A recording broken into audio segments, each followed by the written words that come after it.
les excès de table et les choses semblables. Ça en fait quand même pas mal. Voilà, chers amis, un échantillon des dangers qui guettent tous ceux qui ne sont pas vigilants. Face à ces dangers, le Seigneur a pourvu ses enfants d'un système de freinage par l'huile de son esprit. Faute d'y avoir eu recours, certains chrétiens ont succombé à la tentation. L'apôtre ajoute, au verset 24, « Ceux qui sont en Jésus-Christ ont crucifié la chair. » En parenthèse, la nature portée au péché. Ce principe de faiblesse qui est en nous, avec ses passions et ses désirs. Si nous vivons par l'Esprit, marchons aussi par l'Esprit. Cette exhortation de Paul englobe tout à la fois notre système de direction et celui de notre freinage. Tout est dans notre relation spirituelle avec Dieu. Tout est dans le soin que nous apportons à l'entretien de notre système oléopneumatique. Ceci me conduit naturellement à vous parler du cœur du système, avant de terminer par la suspension. De fait, si vous vous en souvenez, l'organe qui était tombé en panne était la pompe haute pression. C'est pas plus grand que ça, une pompe haute pression. Il y a une hélice dedans, ça tourne et puis ça pulse. Une de ces parties était dessertie et toute l'huile s'était échappée, affectant direction, frein et suspension. Même le réservoir d'environ 5 litres d'huile s'était vidé. Le chrétien est lui aussi doté de 2 appareils. Le réservoir d'huile se situe là-haut. Il est en Dieu, lui-même. Cette réserve est inépuisable à la mesure de l'Esprit Saint dont la nature divine assure la permanence.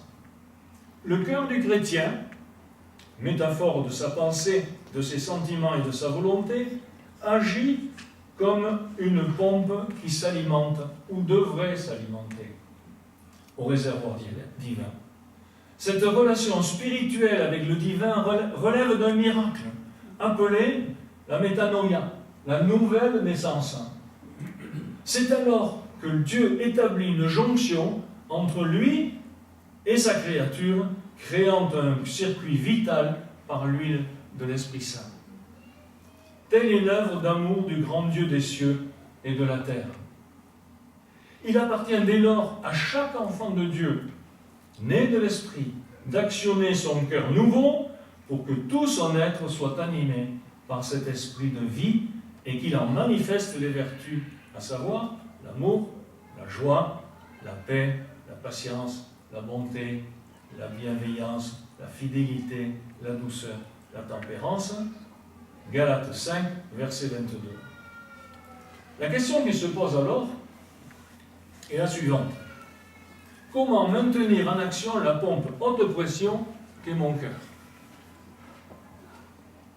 4 moyens sont à notre disposition pour éviter que la pompe ne vienne à se gripper ou à recevoir des corps étrangers, risquant de la bloquer, ou encore à se désamorcer. Le premier, c'est la prière, qui vient amorcer la pompe en même temps que le dialogue avec Dieu. Dialogue là. Voilà, la prière, dans la vie de chrétien, c'est quelque chose de fondamental.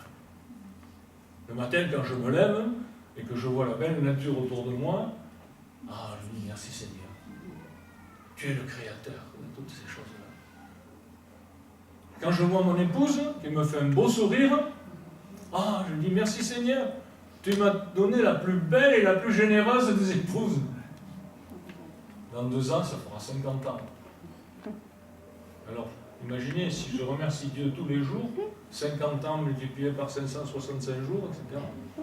Ça en fait des actions de grâce, des sujets d'action de grâce. Le second, c'est la lecture de sa parole qui nous révèle sa pensée et oriente la nôtre. La parole de Dieu, elle explose de la richesse de l'esprit même de Dieu qu'il a inspiré.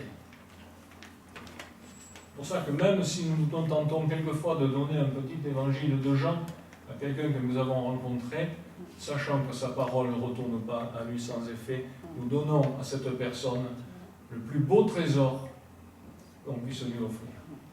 Parce qu'il a la capacité de transformer sa vie.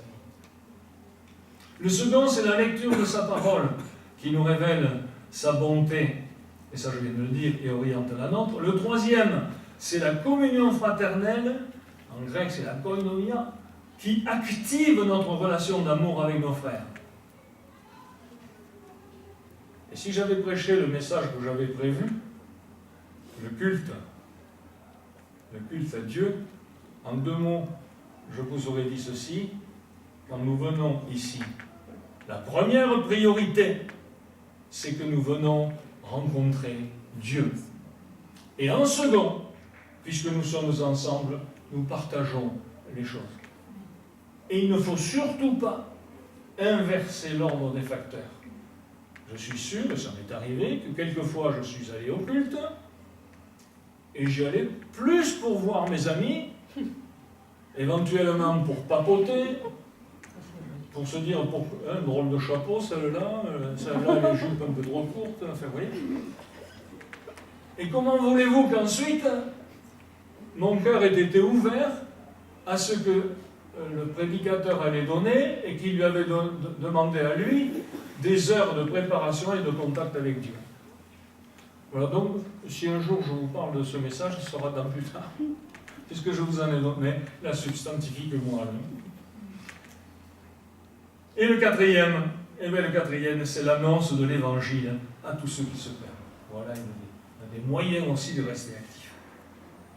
Ce n'est pas pour rien que l'auteur des Proverbes, au chapitre 4, verset 23, nous exhorte en ces termes, garde ton cœur plus que toute autre chose, car de lui viennent les sources de la vie. Alors si mon cœur va s'abreuver lui aussi à des sources qui sont folâtées, eh bien il ne sortira pas de bonnes choses. Mais en tant que chrétiens, nous sommes là aussi préservés.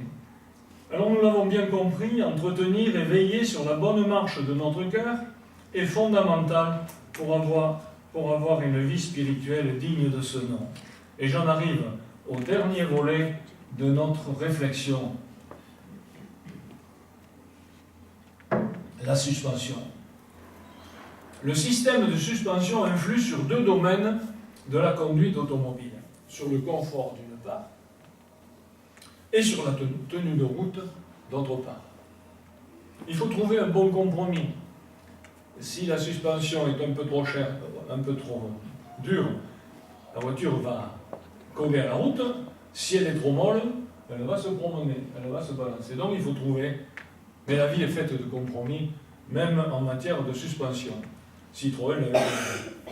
La tenue de route, comme le freinage, contribue à la sécurité. Ici, il ne s'agit rien moins que de garder la voiture sur la route, quel que soit son état. Neige, pluie, verglas, granier, etc. Pour ce faire, les amortisseurs doivent amortir toutes les bosses, ou tous les creux, pour garder le contact, la roue en contact avec le sol. C'est ainsi que notre système oléopneumatique d'amortissement est composé de plusieurs sphères, séparées en 2, donc une sphère, par une membrane remplie d'un côté en dessous de l'huile, qui va appuyer sur cette membrane, et de l'autre côté d'un gaz incompressible inerte qui s'appelle l'azote. Donc, c'est un des meilleurs systèmes, je peux vous le dire. Ensuite, vous pouvez monter la voiture, la descendre, comme vous voulez. Bref, c'est un système qui est formidable. Seulement, il est cher. Alors, comme vous l'avez compris, la route du chrétien n'est pas une autoroute droite et plate.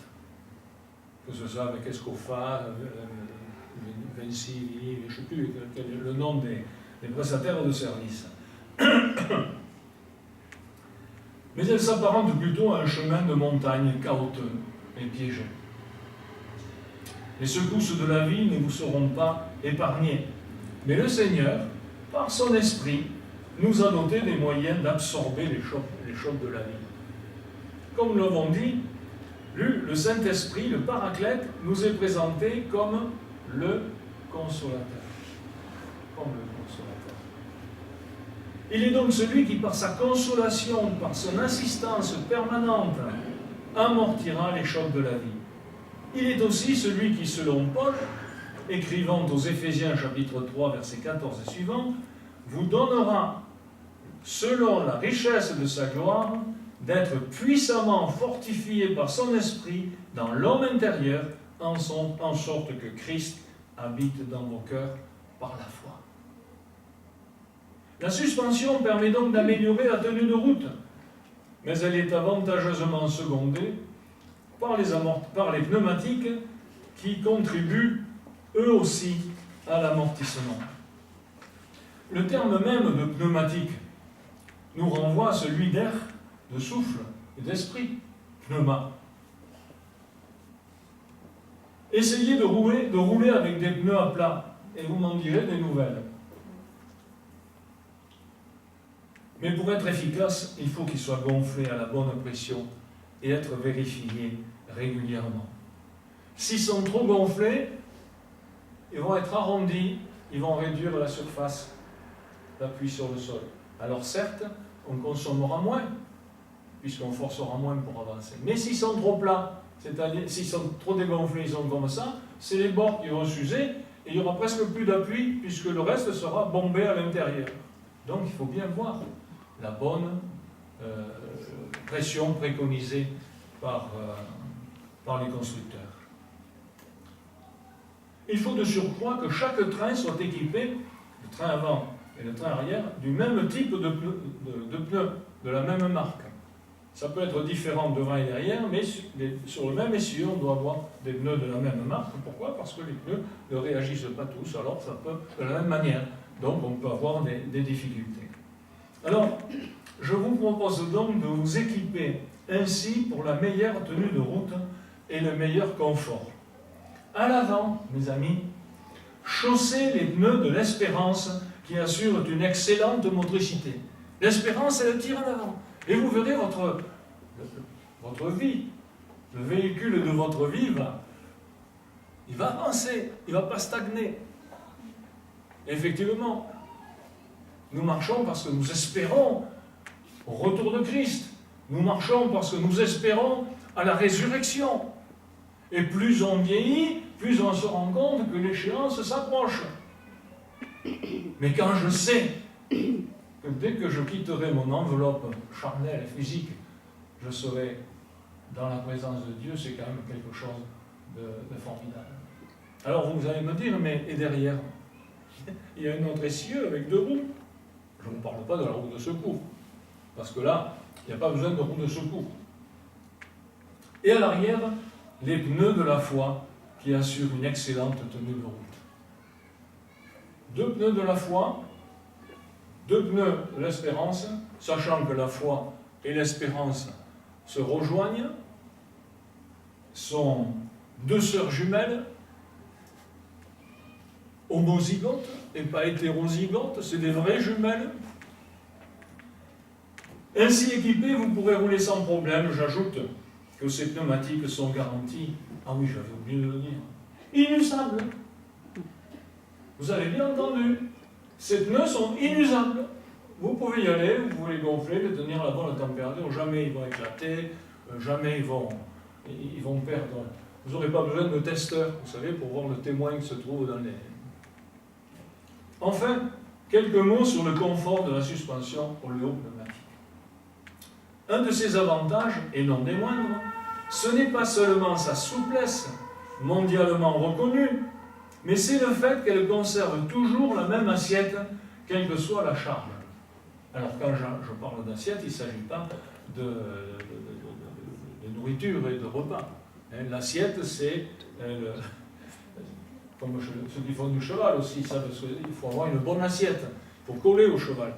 Là, la bonne assiette, c'est le bon équilibre, l'horizontalité. Autrement dit, elle reste toujours horizontale, gardant en toutes les circonstances son équilibre. Sur une autre type de suspension, vous chargez l'arrière et vous avez la voiture, elle fait comme ça. Vous prenez une ID19 ou une GS, enfin vous n'en prenez plus, puisqu'il n'y en a presque plus. Vous chargez tant que vous voulez, vous mettez tous les enfants, même la belle-mère, eh bien ça reste en plat. votre voiture restera plate. Et c'est pas n'importe quoi. Parce que si on roule comme ça, vous imaginez. Alors ceci contribue largement au confort de roulage et permet de faire de longs voyages dans la paix et la sérénité. Ainsi en est-il de ceux qui empruntent les chemins de la vie, appuyés sur le soutien permanent du Saint-Esprit. Leur vie est suspendue entre les mains mêmes de Dieu. Marcher avec Dieu, rempli de son esprit, c'est marcher en étant assuré d'avoir la paix, dans le confort de sa présence et dans sa sérénité. Le Seigneur Jésus nous a laissé cette promesse dans Jean 14, verset 27. « Je vous laisse ma paix, je vous donne ma paix. Je ne vous la donne pas comme le monde donne, que votre cœur ne se trouble point et ne s'alarme point. » L'apôtre Paul, s'adressant aux Romains, chapitre 8, verset 6, leur dit ceci: « L'affection de la chair, c'est la mort, tandis que l'affection de l'esprit, c'est la vie et la paix. » Et il termine son chapitre 8 en ces termes, versets 38 à 39, un magnifique passage que mon regretté grand-père paternel me citait souvent. « J'ai l'assurance que ni la mort, ni la vie, ni les anges, ni les dominations, ni les choses présentes, ni les choses à venir, ni les puissances, ni la hauteur, ni la profondeur, ni aucune autre créature ne pourra nous séparer de l'amour de Dieu manifesté en Jésus-Christ, notre Seigneur. » Et je conclue maintenant. Mes chers amis, nous venons de découvrir tous les avantages qu'il y a à laisser Dieu prendre en main les rênes de notre vie, tant en matière de direction, de freinage que de suspension. Nous avons vu tous les avantages à être guidés, animés, réconfortés, rassurés par le Saint-Esprit lui-même. Si vous êtes de ceux qui naviguent encore dans l'incertitude, alors je vous appelle à tenter l'expérience de la foi. Vous n'avez qu'à y gagner. Votre vie prendra alors une nouvelle dimension, car vous découvrirez, émerveillé, combien l'amour de Dieu est bon. Quant à ceux qui sont enfants de Dieu, nous sommes la plupart de ceux-là, je ne peux que vous inviter à prendre soin de votre cœur, afin qu'il ne perde pas une seule goutte de l'huile précieuse de l'Esprit Saint. Que le Seigneur vous soit en aide, comme pour moi d'ailleurs, pour sa seule gloire. Amen. Amen.